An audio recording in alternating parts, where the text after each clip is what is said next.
Hello my dear friends, welcome to my YouTube channel. आज के इस क्लास में हम डिस्कस करने जा रहे हैं कुछ इंपॉर्टेंट वर्ड, उनकी हिंदी मीनिंग और सिनोनिम्स के साथ में। आप किसी भी कॉम्पिटिटिव एग्जाम की प्रिपरेशन कर रहे हो, एसएससी, रेलवे, बैंकिंग, आपके एग्जाम पॉइंट ऑफ व्यू से इंपॉर्टेंट क्लास है। एंड तक देखना, अच्छी लगे, समझ में आए तो वीडियो को लाइक, शेयर और चैनल को सब्सक्राइब करना। विदाउट वेस्टिंग टाइम अपनी क्लास को स्टार्ट करते हैं।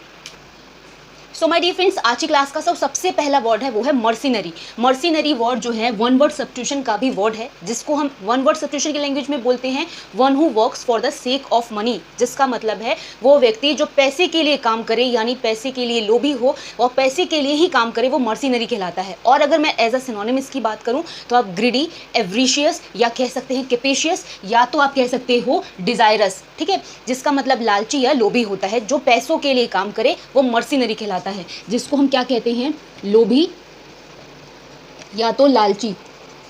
तो ये जो वर्ड है मर्सिनरी, ये वन वर्ड सब्स्टिट्यूशन के पॉइंट ऑफ व्यू से भी इंपॉर्टेंट है एंड वोकैब के पॉइंट ऑफ व्यू से भी इंपॉर्टेंट है, ठीक है। उसके बाद है दूसरा ड्रेयरीनेस। ड्रेयरीनेस का मतलब होता है जो चीज़ें बोरिंग सी हो, जैसे होता है ना कि आपको कोई खाना पसंद नहीं है, वो बोरिंग लगता है, या कोई ड्रेस या नहीं, या तो आपको कोई लोग बोरिंग लगते हैं, यानी वो चीज़ें जो नीरस टाइप की हो, डलनेस हो, बोरिंग हो, या इंस्पिडिटी, ये भी वर्ड इंपॉर्टेंट है और एसएससी के पॉइंट ऑफ व्यू से ये आया हुआ वर्ड है, ठीक है। इंस्पिड या इंस्पिडिटी नीरस चीज़ों को कहते हैं, या तो जिसके अंदर रसहीन हो, जिसमें कोई भी इंटरेस्टेड ना हो, ठीक है। तो इंस्पिडिटी और ड्रीरीनेस दोनों ही इंपॉर्टेंट वर्ड है, जिसका मतलब होता है नीरस। डल एंड बोरिंग आप जानते होंगे, अगर ये दोनों वर्ड आए तो याद रखना वो चीज़ें जो अनइंटरेस्टेड हो। नेक्स्ट वर्ड है फ्लॉ।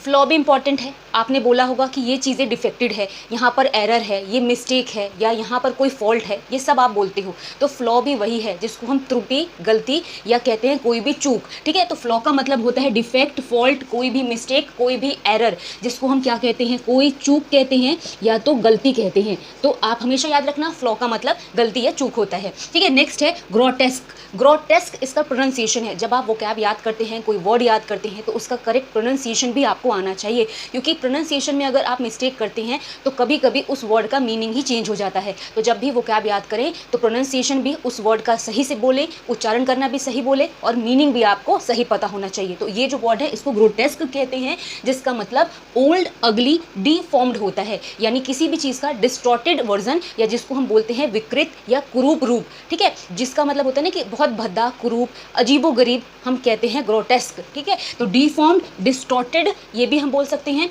जिसको हम कहते हैं भद्दा, या तो जिसको कुरूप कहते हैं, पुराना सा हो, ठीक है। नेक्स्ट है एलिगेंट। अब एलिगेंट वर्ड से आप सभी फैमिलियर होंगे, क्योंकि आज थोड़े दिनों ही पहले सोशल मीडिया पे बहुत वर्ड वायरल हुआ था, so beautiful, so elegant, just looking like a wow. आपने सुना था, सबने सुना होगा। तो एलिगेंट का मतलब ही शानदार होता है, ठीक है, जिसको आप बहुत सारे वर्ड बोल सकते हो। लवली बोल सकते हो, या तो स्टाइलिश बोल सकते हो, ग्रेसफुल बोल सकते हो, बहुत सारे वर्ड्स एज अ सिनोनिम लिख सकते हो, जिसका मतलब क्या होता है, शानदार या बहुत सुंदर, ब्यूटीफुल, बहुत सारे तरीके से बोल सकते हैं। नेक्स्ट है डिनंस।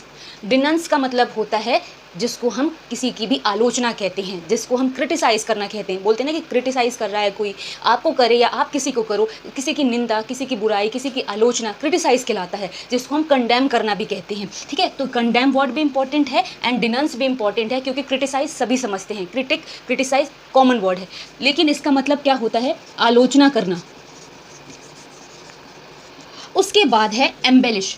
एम्बेलिश का मतलब किसी भी चीज़ को सजावट कर देना, किसी भी चीज़ को सजा देना, उसको ब्यूटीफाई कर देना, डेकोरेट कर देना। और एसएससी में ये वर्ड जो है ना, एडॉन, ये आया हुआ है। एडॉन मतलब भी सजाना या ब्यूटीफाई करना होता है। तो एम्बेलिश और एडॉन दोनों इंपॉर्टेंट वर्ड है, जिसका मतलब है किसी भी चीज़ को सजाना या उसमें सजावट करना, उसको अच्छे से दिखाना, ठीक है। अब देखो आगे के वर्ड्स। ये फ्रेंड्स नेक्स्ट वर्ड है फोर्टिट्यूड। फोर्टिट्यूड का मतलब साहस से होता है, जिसको हम करेज कहते हैं, ठीक है, या तो ब्रेवरी कहते हैं, हीरोइज्म कहते हैं, वेलर कहते हैं। ये जितने वर्ड हैं सब साहस के लिए यूज होते हैं। वेलर, ब्रेवरी, करेजियस, या तो जिसको हम हीरोइज्म कहते हैं या तो फोर्टिट्यूड कहते हैं। इसका मतलब क्या होता है, साहसी।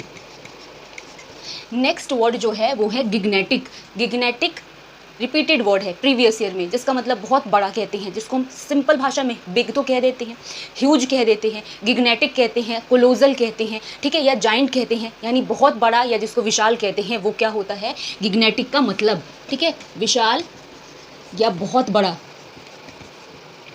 नेक्स्ट है इम्पोस्टर। इम्पोस्टर वर्ड ठ ठग के लिए यूज़ होता है, जिसको हम चीटर कहते हैं, फ्रॉड कहते हैं, बोलते हैं ना कि फ्रॉड से बच के रहना, या जो कॉन मैन होते हैं, कॉन वर्ड का मतलब चीट करने वाला होता है, तो कॉन, चीटर, फ्रॉड, ये सारे वर्ड हम ठग के लिए यूज़ करते हैं। इम्पोस्टर भी इसका मतलब है और हिंदी में ठग कहते हैं या धोखा देने वाला कहते हैं।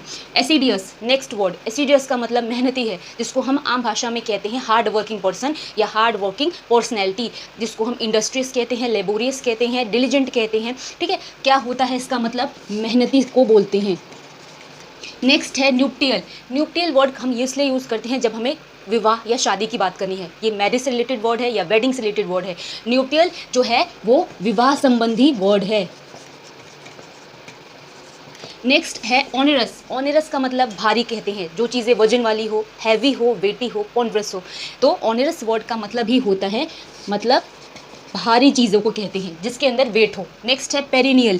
पेरिनियल का मतलब जो चीज़ें लगातार होने वाली हो, यानी परपीचुअल, एंडलेस या कॉन्टिन्यूअल कहते हैं, जो चीज़ें हमेशा हो, हमेशा के लिए हो, वो पेरिनियल है। ठीक है, जिसको हम क्या कहते हैं, हमेशा के लिए, जो अनंत के लिए हो, परपीचुअल, कॉन्टिन्यूअल या पेरिनियल। अब देखो आगे के वर्ड्स। तो माय डियर फ्रेंड्स, नेक्स्ट जो वर्ड है वो है लिबर्टी। लिबर्टी वर्ड आपने जब प्रीफेस ऑफ कॉन्स्टिट्यूशन पढ़ा होगा, वहाँ पे एक वर्ड होता है लिबर्टी। तो लिबर्टी का मतलब होती है रिहाई, छूट, या जिसको हम स्वतंत्रता भी बोल सकते हो, आज़ादी भी बोल सकते हो, जिसको हम फ्रीडम बोलते हैं, इंडिपेंडेंस बोलते हैं, रिलीज होना भी बोलते हैं। तो फ्रीडम, इंडिपेंडेंस, जिसको हम आज़ादी बोलते हैं, ठीक है, लिबर्टी भी बोलते हैं। नेक्स्ट वर्ड है मर्सी। मर्सी मतलब दया, जिसको हम पिटी या कंपैशन वर्ड बोलते हैं। बोलते हैं ना कि दयावान इंसान है या मुझे दया आ रही है, तो दया वर्ड का मतलब या मुझ पर दया मत करो, तो मर्सी वर्ड यूज़ होता है दया के लिए, जिसको हम पिटी भी कहते हैं एंड कंपैशन भी बोलते हैं, तो इसका मतलब दया होता है। नेक्स्ट है रिमोट। रिमोट, एसी का रिमोट और टीवी का रिमोट तो आपने सुना होगा, बट रिमोट वर्ड का मतलब दूरी से होता है, जिसको हम डिस्टेंस कहते हैं या फार ऑफ कहते हैं। जो चीज़ें दूर पर हो, डिस्टेंट पर हो, वो रिमोट कहलाती है। ठीक है, रिमोट हम पास्ट भी बोलते हैं या दूर के लिए भी बोलते हैं, जैसे दूरी या दूर। नेक्स्ट है रिलाय। रिलाय जिसको हम बोलते हैं किसी पर भरोसा करना, उस पर डिपेंड हो जाना, ट्रस्ट कर लेना। ठीक है, डिपेंड अपॉन हो जाना, तो इसका मतलब होता है भरोसा, तभी तो रिलायबल हम बोलते हैं। ठीक है, नेक्स्ट है क्वेस्ट। क्वेस्ट का मतलब क्वेश्चन पूछना नहीं होता, क्वेस्ट का मतलब खोज होता है, जिसको हम सर्च करना है, इन्वेस्टिगेशन कहते हैं। तो क्वेस्ट कभी भी आए, इसका मतलब होता है खोजना या खोज करना। नेक्स्ट है रीबफ। रीबफ का मतलब डांटना होता है, जिसको हम क्या कहते हैं, स्कोल्डिंग या तो रेप्रीमेंड। तो ये और ये दोनों ही इंपॉर्टेंट वर्ड है, जिसका मतलब क्या है, डांटना, फटकारना, गुस्सा करना। ठीक है, सो माय डियर फ्रेंड्स, ये क्लास यहाँ पर फिनिश हो रही है। छोटी सी क्लास थी, बट आपके एग्जाम पॉइंट ऑफ व्यू से इंपॉर्टेंट थी। आप किसी भी चीज़ की कॉम्पिटिटिव एग्जाम की प्रिपरेशन कर रहे हो, आपके एग्जाम पॉइंट ऑफ व्यू से इंपॉर्टेंट क्लास थी। समझ में आई हो, अच्छी लगी हो तो वीडियो को लाइक, शेयर और चैनल को सब्सक्राइब करना। मिलेंगे नेक्स्ट क्लास में, तब तक के लिए थैंक्स फॉर वॉचिंग।